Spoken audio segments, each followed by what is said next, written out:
Greenland সাদা বরফের চাদরে মোড়া বিশ্বের বৃহত্তম দ্বীপ। আর্কটিক মহাসাগরের কোন অবস্থিত এই দ্বীপটি প্রকৃতির এক বিস্ময়। গ্রিনল্যান্ডের আয়তন প্রায় 21,66,000 বর্গ কিলোমিটার, তবে এর 80% বেশি অংশ বরফে ঢাকা। বিশ্বের মোট মিঠা পানির প্রায় 10% এই বরফের স্তরে সংরক্ষিত। এটি পৃথিবীর তৃতীয় বৃহত্তম বরফের স্তর, যার পুরুত্ব প্রায় 3 কিলোমিটার পর্যন্ত পৌঁছায়। প্রায় 4000 বছর আগে পালিও ইনুইট সম্প্রদায় এখানে বসতি স্থাপন করেছিল। পরে নরওয়ের ভাইকিং অভিযাত্রী এরিক দ্য রেড 985 খ্রিস্টাব্দে এই দ্বীপে আসেন এবং নাম রাখেন গ্রিনল্যান্ড। তবে শীতল তাপমাত্রা এবং বৈরী পরিবেশের কারণে এখানকার বসতি স্থাপন সবসময়ই ছিল কঠিন। 1814 সালে ডেনমার্কের অংশে অন্তর্ভুক্ত হয় গ্রিনল্যান্ড এবং আজও এটি ডেনমার্কের স্বায়ত্তশাসিত অঞ্চল।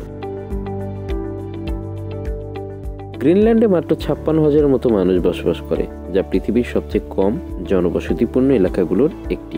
এখানকার মূল জনগোষ্ঠী ইনুইটরা, যারা প্রাচীনকাল থেকেই এই বরফাবৃত ভূমিকে নিজেদের আবাস বানিয়েছে।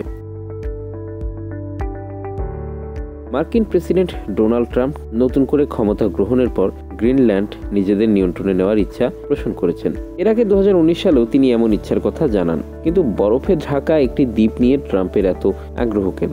এ নিয়ে চলছে নানা বিশ্লেষণ।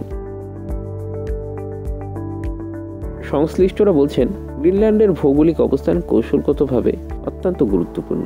এটি আর্কটিক এবং আটলান্টিক মহাসাগরের মধ্যবর্তী অঞ্চলে অবস্থিত।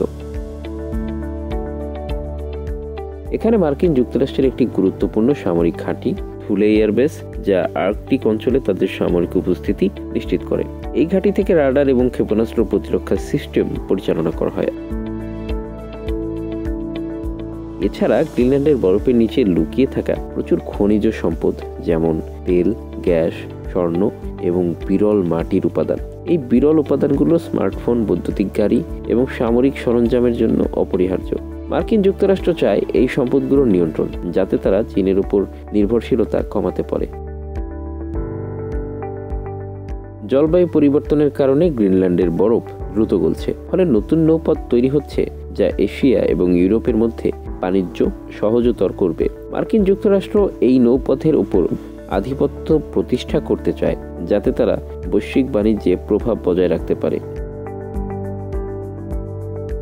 কিন্তু গ্রিনল্যান্ডের রাজনৈতিক অবস্থানও বেশ জটিল। এটি ডেনমার্কের অংশ হলেও 2009 সালে স্বায়ত্তশাসন লাভ করে। তবে সম্পূর্ণ স্বাধীনতার জন্য এখানকার বাসিন্দাদের মাঝে রয়েছে মিশ্র অনুভূতি। শেষ কথা হলো, ডেনমার্ক কর্তৃপক্ষ দ্বীপ বিক্রির প্রস্তাব নাকচ করে দিয়েছেন। Bangla affairs news desk.